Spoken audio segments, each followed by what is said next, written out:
बिस्मिल्लाहिर्रहमानिर्रहीम। तो मुझे नोटिस जो है वो रिसीव नहीं हुआ, लेकिन क्योंकि सोशल मीडिया के ऊपर और हर जगह पे मैंने देखा तो मैं वहाँ पर चला गया और उनको जाकर इस्तदा की कि आज हाई कोर्ट के अंदर हमारी मुख्तलिफ पटिशन जो हैं वो हमने कुछ फ़ाइल की हैं, कुछ सुप्रीम कोर्ट में हमने जाना है, मसरूफियत है। उसके बाद इमरान खान साहब से मिलने के लिए अटक जेल जाना है। तो मुझे आज की हद तक एक तो इजाज़त दी जाए और साथ में ये रिक्वेस्ट की कि मुझे रिकॉर्ड दिया जाए कि मामला है क्या, ताकि मैं प्रॉपर उसके ऊपर जवाब दे सकूं कानूनी तरीके से। लेकिन वहाँ पर मैं कुछ और सोच के गया था और वहाँ पर मंजर ही कुछ और था। मुझे उन्होंने कहा कि आप बैठ जाएं, आला अफसरान आ रहे हैं और तब जो है आप जाइएगा। वो आते हैं, आपको बताते हैं, फिर आपको फारग किया जाएगा। साथ ये बताता जाऊं कि ये मामला सारा जो है chief justice Islamabad high court Amar Farooq साहब ने एक ऑर्डर किया था कि जिन लोगों ने हुमायूं दिलावर साहब के खिलाफ कोई पोस्ट लगाई है, कोई बात की है, उनके ऊपर इंक्वायरी करें, उनको इन्वॉल्व करें।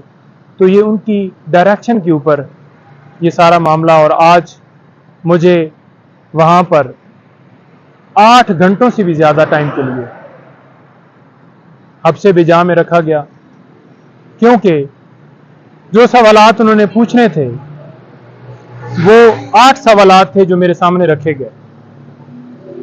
मैंने उनके लिए भी टाइम मांगा कि मुझे कंसल्ट करने दे और मैं आके अपना पूरा मौक़िफ़ जो है आपके सामने रखूंगा, रिकॉर्ड करवाऊंगा। लेकिन मुझे इजाज़त नहीं दी गई और मुझे कहा गया कि आप जवाब अभी दें और अभी आपको हमने इसके अंदर मज़ीद इंट्रोगेट करना है। ये भी कहा गया कि पीटीआई ऑफिशियल के ऊपर जो ट्विटर पेज है या बाकी पेजेस हैं, वहाँ पर आपकी वीडियोस चलती हैं, वहाँ पर आपका बयान चलता है, वहाँ पर आपके जो हैं पोस्टें लगती हैं आपके हवाले से। तो मैंने कहा जी बिल्कुल लगती हैं। मैं इमरान खान साहब को बतौर वकील डिफेंड करता हूँ। क्या मेरा ये कसूर है कि मैं अब अपने क्लाइंट के हवाले से, उसके केस के हवाले से बता भी ना सकूं? मुझे 8 घंटे के करीब वहां पर रखा गया। मैंने जवाब भी जो उन्होंने ज़बरदस्ती मुझसे लिए मैंने दे दिए। उसके बाद मैंने कहा मुझे फारिग कर दें, लेकिन फिर भी मुझे कहा गया कि आप नहीं जा सकते जब तक हुक्म ना आए। तो ये सारी जो आज मेरी तजलील की गई, मुझे बैठाकर बगैर किसी वजह के ज़बरदस्ती सवालों के जवाबात देने के बावजूद मुझे बिला वजह वहाँ पर बैठाया गया। और अभी पता चला है कि सीनियर एडवोकेट ख्वाजा हारिस साहब को भी उन्होंने नोटिस भेज दिया है कि आप कल पेश हों।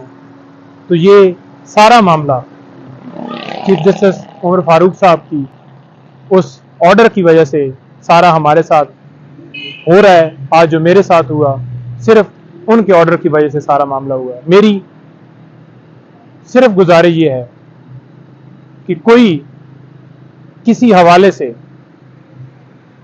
हम अगर अपने क्लाइंट को डिफेंड करते हैं तो क्या अब किसी को हम डिफेंड भी ना करें? क्या अब किसी को लीगली सपोर्ट के लिए कोई वकील उसकी वकालत भी ना करे? कसूर सिर्फ ये है कि इमरान खान साहब की वकालत कर रहे हैं और उस कसूर की वजह से आज हमें ये सारा किया गया। मेरी छोड़ दें कि मैं नईम हैदर हूं। आप ये देखें कि वकला बिरादरी के लिए ये कितना जो है एक सवालिया निशान है कि आज वकला के साथ क्या हो रहा है। आज वकला को तजलील किया जा रहा है, अब से बिजा में रखा गया है और ये इंक्वायरी स्टार्ट है और ये सिलसिला अब शुरू है कि मजीद जितने वकला इस केस के अंदर हैं सबको बुलाने के लिए ये प्रॉपर इंक्वायरी शुरू है और सिर्फ खान साहब की वकालत का ये सारा मामला हो रहा है। कोई नहीं, हम अपनी लीगल सपोर्ट जो है वो खान साहब के साथ है, हमारी, हम खड़े हैं उनके साथ। उनको जितनी हमारी सपोर्ट लीगल हम पूरी प्रोवाइड करेंगे, किसी तरह से पीछे ना हटेंगे और उनकी लीगल सपोर्ट जारी रहेगी। जो भी कानूनी तौर पर हमारा अगर कसूर है तो हम बिल्कुल पेश होने के लिए तैयार भी हैं, लेकिन कानूनी दायरे के अंदर रहते हुए कोई भी चीज़ की जाए, लेकिन हमारे साथ ज्यादती की जा रही है।